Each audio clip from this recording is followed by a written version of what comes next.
God is able. God is able. Hello, welcome to Shine a Light once again with yours truly, King Ethan McCartney. And today our program is geared towards Bahamian world leaders. And today we have in studios Dr. Pastor Dave Burrows. He is no stranger to the Bahamas. And for those who are not aware, probably the younger generation, I'm now going to give him an opportunity to introduce himself and what he is all about. Hi, I'm Pastor Dave Burrows, and I am the senior pastor of Bahamas Faith Ministries, and I've been involved in ministry for over 35 years. I began in youth ministry many years ago after my own experiences as a young person, being a troubled young person on the streets, and I gave my life to Christ, began a relationship with Dr. Miles Monroe, was a part of the formation of Bahamas Faith Ministries, and was the first youth pastor of Bahamas Faith Ministries, and developed a number of youth programs, including Peace on the Streets and Youth Alive, and a number of other talent jam. So I became well known in the Bahamas for my work with young people, particularly gang members and kids from troubled backgrounds. And that culminated with the Peace on the Streets event, where we saw over 1,000 gang members give their lives to Christ, and a number of others who experienced a tremendous turnaround. I've also been traveling with Dr. Monroe and on my own for many years as a youth ministry and family ministry consultant. I've spoken in Africa, United Kingdom, that did seminars, consulted for denominations, churches, and so on. So I've been traveling the globe. I've also written 16 books. I'm about to finish my 17th at the moment. And I've been appointed to a number of global councils and organizations, and have appeared on television, radio programs in a number of countries. I've also served as chairman of the National Youth Advisory Council here in the Bahamas, and in a number of other consultancy positions. So I have a kind of a colorful past and a storied past in some ways, but I've been consistent in terms of fulfilling the mission that I believe God gave me after my life was turned around. So before my life was turned around, I felt like I did things that were not the best. And here I am with an opportunity to make a positive influence on young people's lives, but not only young people, but people around the world. So I've been functioning in many different leadership roles over the years. Currently a senior pastor here, but I'm also one of the board members of an organization called Empowered 21, which is a global organization and includes persons on the board like Jensen Franklin, Marilyn Hickey Morris-Arillo, Dr. Kenneth Ulmer, and so on. Excellent. So my next question would be, can you give me 2 factors that have led to your transformation from a troubled youth to becoming a Christian? What are 2 factors that played a major role in your conversion? Well, I think early influences have an impact on your life. You know, the Bible says if you train up a child in the way that they should go, in the end they'll not depart from it. What I found is that my mother was a Christian, and she was always praying for me and interceding and so on, and she was always speaking life over me. Even though I was involved in different types of negative activities, she kept encouraging me and saying good things about me.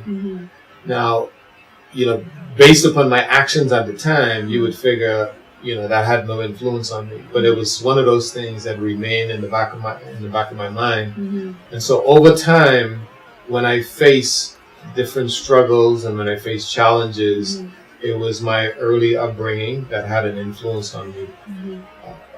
It was also, I think, another strategic point in terms of my life being turned around is the importance of mentors and friends. It was really through my brother-in-law, who was a mentor to me and a friend, that my life turned around. So because he was a positive role model, and I had access to him, and we began to interact, his life influenced mine. He was a Christian. Mm-hmm. I was not. I wasn't interested in church or Christianity, but I was interested in how he was living. He had lived a positive life and things were going right. At that time, I was going through a number of struggles and challenges and facing all kinds of problems. Mm-hmm. And so I said, I looked at his life and I said, man, he got something. Mm-hmm. So those are some of the things that influenced my change. He actually answered my next question. Okay, so my next question. When you think of leadership, how do you define leadership? Great leadership. Well, when you talk of leadership, leadership comes in different varieties. You have good leadership, you have bad leadership. Mm-hmm. Hitler was a leader, Mm-hmm. okay, but he was a very negative leader. Mm-hmm. So when we talk about leadership, a leader is someone who shows the way for others. Mm-hmm. A leader is someone who exerts influence. But a good leader is someone who brings out the best in others and causes them to follow his cause. Mm-hmm. So I think great leadership is one where you inspire others to go beyond their limitations. Mm-hmm. Excellent. Okay. What do you think is the most difficult thing about being a leader? The most difficult thing about being a leader is having public access to your life.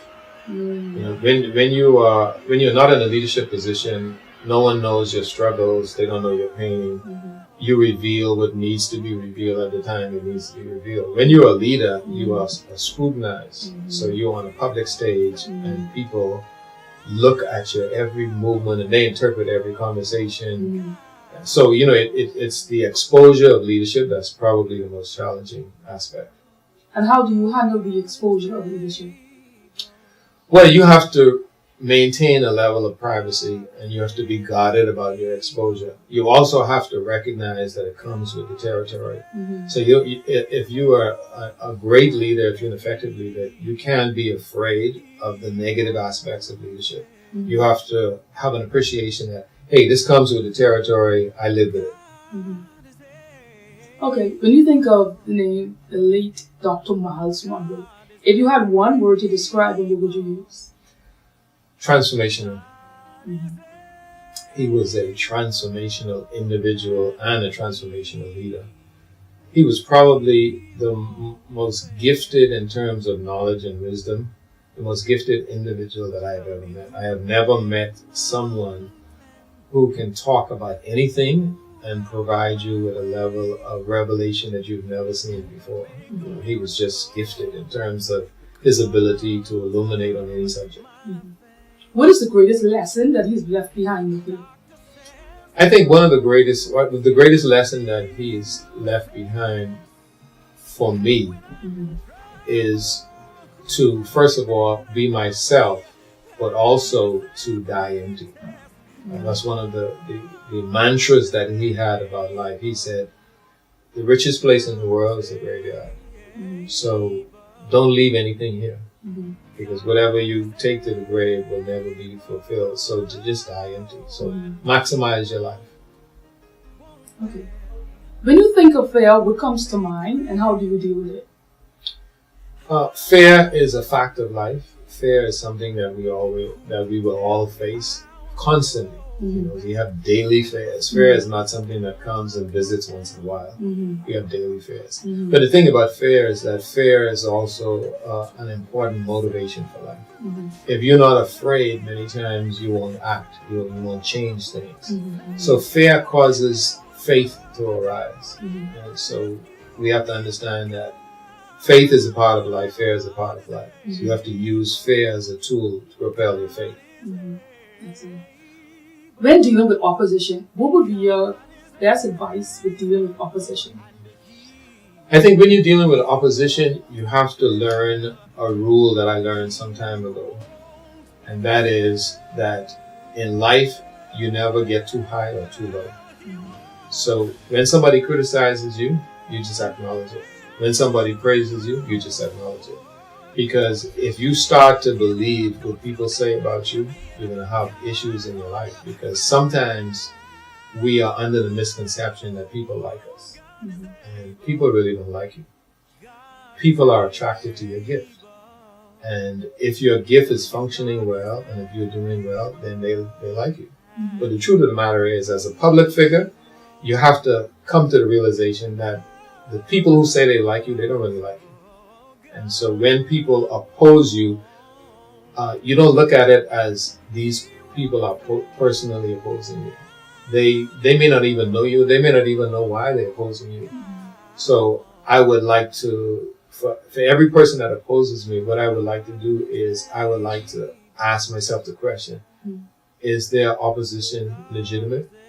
Do they have a case? If they don't have a case or a reason to oppose me, then I just acknowledge that they are there, but I don't allow them to determine what direction I go in life. If they are opposing me for a legitimate reason, then perhaps I might need to change something. But one of the things that I'm firm about with opposition is that, first of all, I know who I am. I know where I'm going. I really don't care who opposes me, because I am not here to please anyone. I'm here to please God. I'm here to please myself. And at the end of the day, once I've done those two things, my conscience is clear. So I don't really care about opposition. Spiritual detox. When you think of spiritual detox, I'm talking about bitterness, hatred, malice, envy. What is your take on spiritual detoxing? I don't know if I have a specific definition, but when I think about the idea of detoxification means to cleanse your system. Mm-hmm.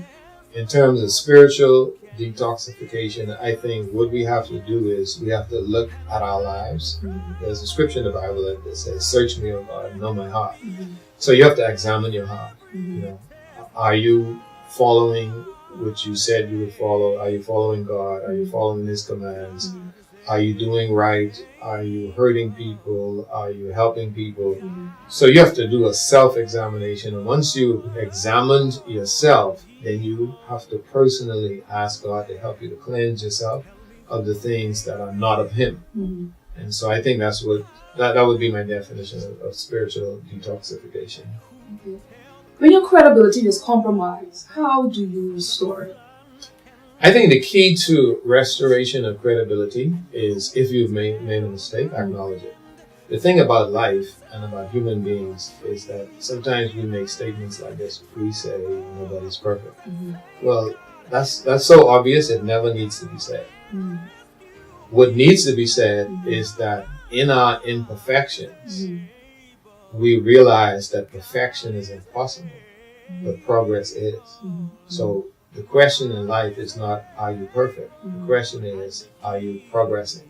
Mm-hmm. And in life, I think the key to success is to continually progress. And when you've made a mistake, to acknowledge it and correct the mistakes that you can correct and continue to progress. And what I've learned about life is that every mistake that I've made, I've learned from it and I've progressed beyond those mistakes. And that has taken me to where I am today. Another question I have, is it better to be persistent in the face of failure or give up and try again? It depends upon the circumstance. If you face failure and you are failing at something that is definitely attainable, then I think you go back at it. If you come to a point where you are failing and you realize, hey, this is out of my league, then it's time to start again and reorganize and determine, is this something that I need to pursue? What has been your greatest achievement thus far? My greatest achievement, I believe, has been the impact that I have had on young people and people who work with young people globally. Mm-hmm. I think that's my greatest achievement. I think whenever you think about global impact, when I travel and I meet people, I hear stories that really kind of blow my mind in terms of what I've been able to contribute. For example, I'll tell you about a situation that I encountered. I was in London a few years ago and I was speaking at an event. And one of the speakers was a consultant and did a mentoring program and did a program with the British Parliament and all very, very influential individual. And after I had spoken, she came to me and she said, do you remember me? And I said, well, not quite. She said, well, you should remember me because it was because of you that I got started in everything that I did. Mm-hmm. And I said, what? She said, yes. And she said, do you remember there was a global leadership forum in the Bahamas? Mm-hmm. And you were speaking on youth development, mentoring, leadership. She said, I was one of the persons in that session. Mm-hmm. And she said, as a result of that session, I was able to develop everything that I developed. So she said, I owe my success to you. Mm-hmm. And then there's another young lady in Nigeria. She basically said the same thing. She has a national program that transcends the country.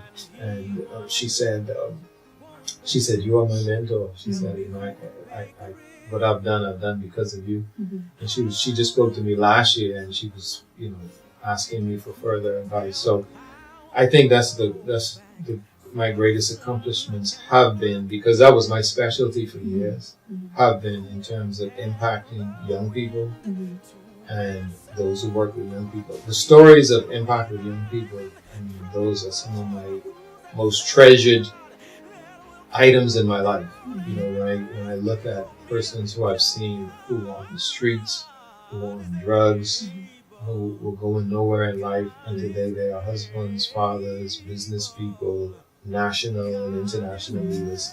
I think that's my greatest impact. Oh, when you see the days trouble you and the past trouble you, what difference do you see? I think the difference today is the level and severity of violence. Mm-hmm. You have the same issues, you have the same problems. Mm-hmm. But what's different now is that the way people solve issues has progressed in a negative way. Mm-hmm. So in the past, if there was a problem, if there was an issue, if there was a fight, at the end of the day, you settled it without somebody having to die. Mm-hmm. But now, the simplest matters are settled by death. Mm-hmm. And that's what's really, really tragic about young people today.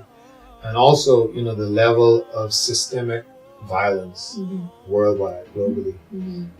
The level of violence has ramped up so high, and the glorification of violence in movies and in every aspect of life. I think that's the difference right now. The level of violence is just horrific. Mm-hmm. What do you think is some of the solutions to bring in a result? Well, I think the solution is always the same. Mm-hmm. Whenever you have a problem with a product, you always go back to the manufacturer and you say, how does this work effectively? Mm-hmm.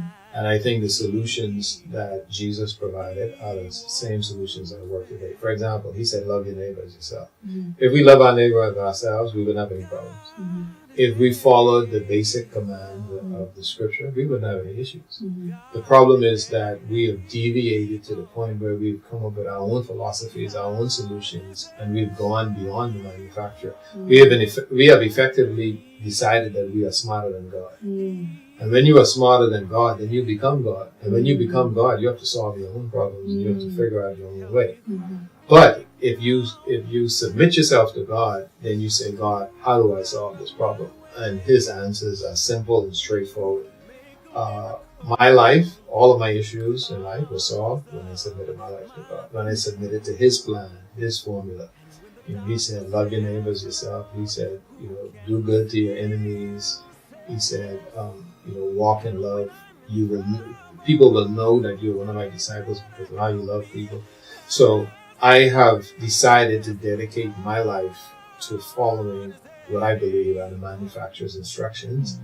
And the results that I've achieved are indescribable, and I believe they cannot be defeated. This works, and I've seen it work for so many people that I know it's the solution. And I know of no other solution. Mm-hmm. What advice would you give to a newlywed couple as it relates to longevity in marriage? For newlywed couples, I think the most important thing that I can say to newlyweds is to remember that love is not enough. Because just about everyone who gets a divorce, they love each other. So you can't just operate on love. What you really need is understanding. You need understanding and commitment. Because love is involved in marriage, but love doesn't cause a marriage to work. What causes a marriage to work is understanding and commitment. And love is the icing on the cake. Love helps keep things together, and love causes all kinds of dynamic things. But love is not the one ingredient that will cause you success. Understanding and commitment are really, really important in a relationship. Okay, so can you give us some keys on how to resolve marital misunderstandings? I think the biggest key is forgiveness. So we have to learn how to forgive each other. The second thing is we have to appreciate the fact that we'll never achieve perfection. Sometimes what happens in a relationship is that we are expecting the other person to be perfect.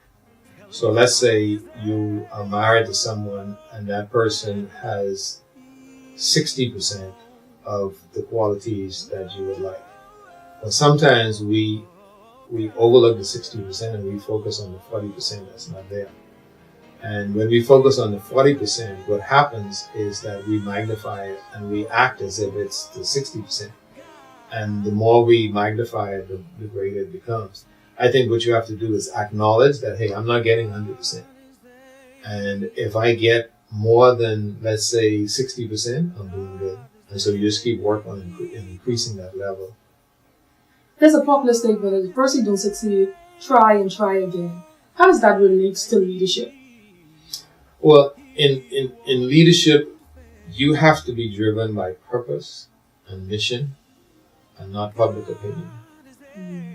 Once you know what you are supposed to be doing as a leader, you just do it.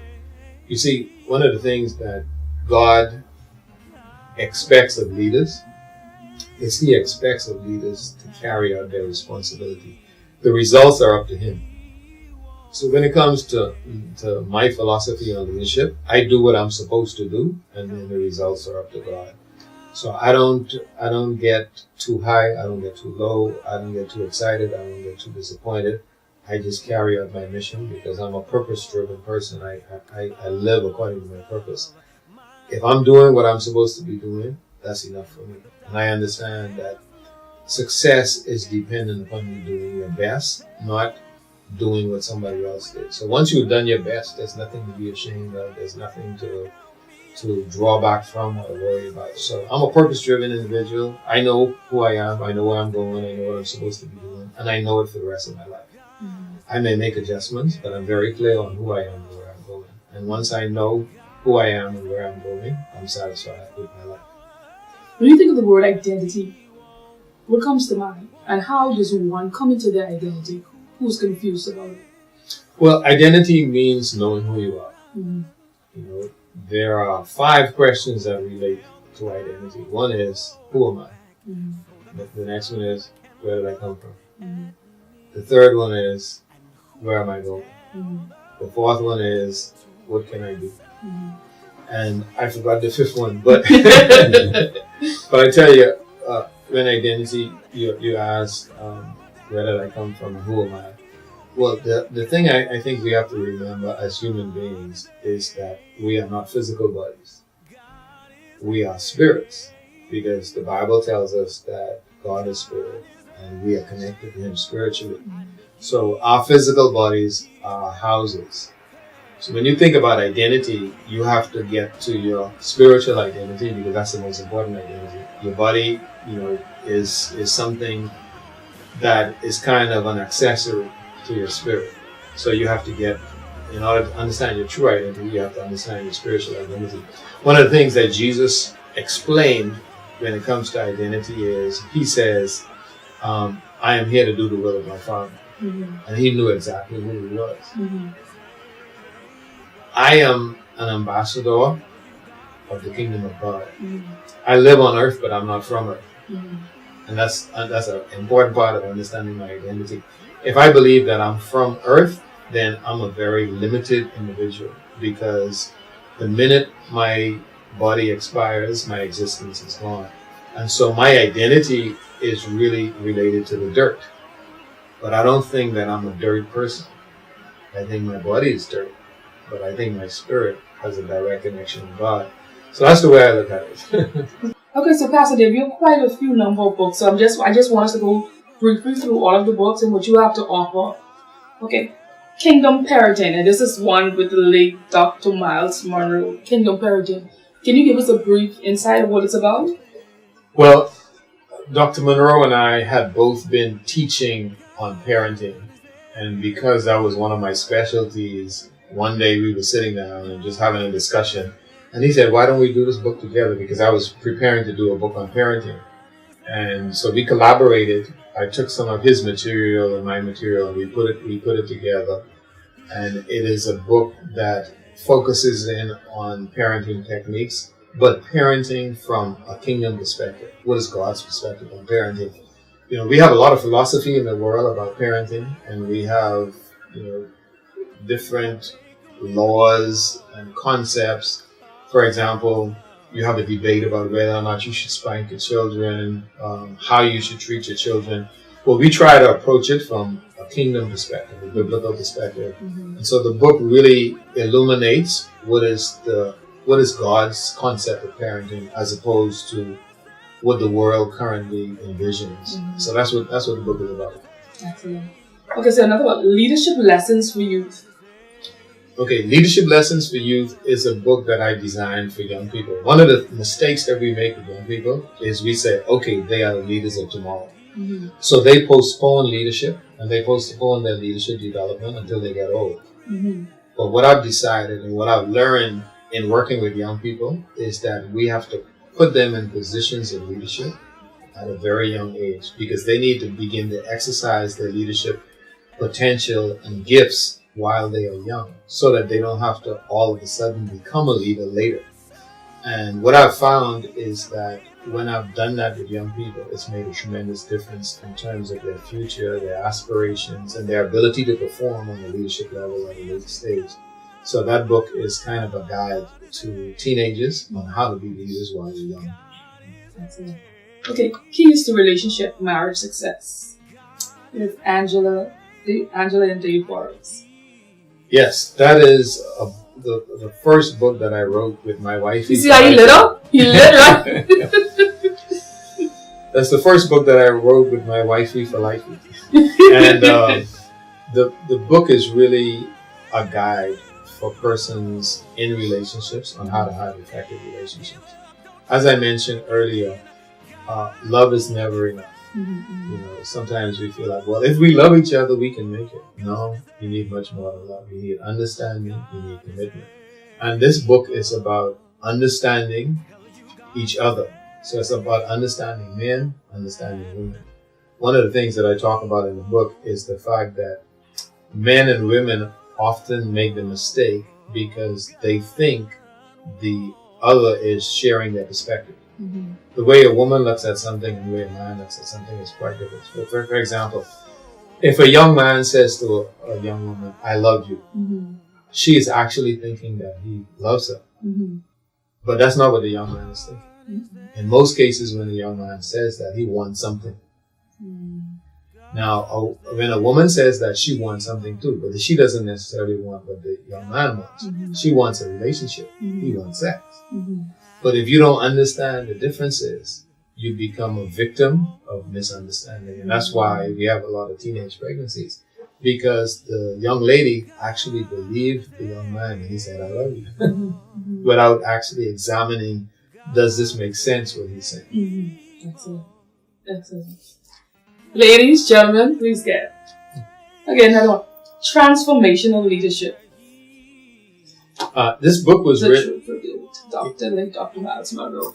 Yeah, this book was written in tribute to Dr. Miles Monroe. Mm-hmm. When he passed away, one of the things that I thought that I would do is I would talk about some of the lessons that I learned from him. Mm-hmm. It's not only from him, it's lessons that I've learned on my own, lessons that I've learned from others.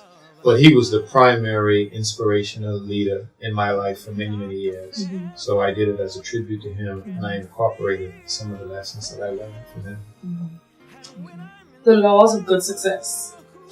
The Laws of Good Success is a book that differentiates between success and good success. The world has a view of success, which essentially means money, fame, notoriety. That's not God's definition of success. God said to Joshua, he said, if you observe my commands, I will make your way prosperous and I will give you good success. So that book differentiates between what people call success and what is good success. Sex and dating. Sex and dating is Dave about... Burrows and the late Dr. Miles Monroe. Sex and dating is about the 4 levels of relationship. Every relationship between the opposite sex should involve 4 levels. The 4 levels are acquaintance, acquaintance, casual, close, and intimate. What happens in the world is that we get into relationships and we jump to level 4 before we have gone to 1, 2, and 3. So that explains how to go to the 4 levels of relationship. Making most of your teenage years. Making the most of your teenage years is just a book telling young people how to maximize their teenage years. The teenage years, you have a great opportunity. You can abuse it, mess it up, or you can make the most of it. So that book is about how to make the most of your teenage years. College, career, and money. Yeah, college, career, and money examines the critical choices that young people have to make. College makes a difference in terms of what you earn in life. And your career is something that is vitally important to your future. And then handling money is one of those things that is inescapable for all of us. So we need to understand how to handle money. So we try to give a guide to young people on how to handle those three things. How to start and run a business. Yeah, one of the things that people probably know less about me than the ministry side of it is that I've been in business for many, many years, and I've also assisted young people in business. I started a project in the Bahamas many years ago called the Small Business Center. So I help young people to develop businesses. I help people to put together business plans, financial projections, and so on. I did some work with the Small Business Administration in the U.S. So I have an extensive background in starting and running businesses. I've also owned several businesses. I've established 5 businesses, 3 of which are still running today, including a computer company and a publishing company. So what I try to do in that book is I talk about the power of ownership and the process of starting a business, what's involved in starting a business, and how do you have a successful business. And I think it's a critical need in our world today because a lot of people have been for their lives focusing on jobs, and the job market is so volatile and things are they're changing so much that I think it's important to understand business and to even have a business when you have a job. Because in a fluctuating economic environment, it's more important to have multiple streams than one stream. So that's what that book is about. Okay. Excellent indeed. So now, Dr. Burrows, I'd like for you to give out the information of the different programs that you offer here in the Bahamas, where troubled youths, the programs, what all you offer at Bahamas Faith Ministries. Okay, at Bahamas Faith Ministries, we have a number of programs. We have programs for every age bracket, just about every level. I'll start with some of our adult programs. So we have a program called Real Men, and it's designed for men of all ages. We have a program called Women of Excellence, and deals with women. And then we have a ministry here called the Change Agents, which is directed at millennials. So we empower millennials, we give them leadership opportunities and so on. And then we have a youth ministry program. Our youth ministry program is called Emerge Youth Church. So we have a church designed for young people. As a part of Emerge Youth Church, we also have a program that's dedicated to trouble young people and young people with challenges, and it's called Second Chance. And Second Chance is really based upon my experience. I received the Second Chance, and then some of the other persons who were involved in the Second Chance program, including Landlord, who's one of the founders of the program. His life, he was given a second chance.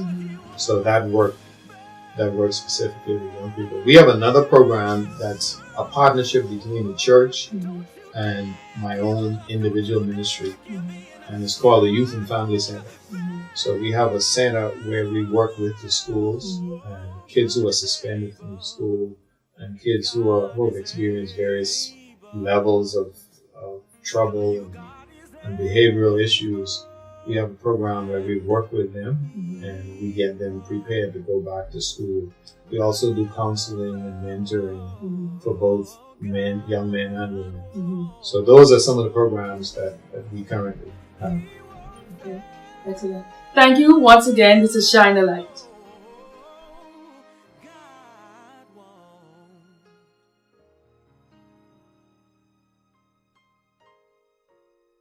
He'll never leave, never forsake.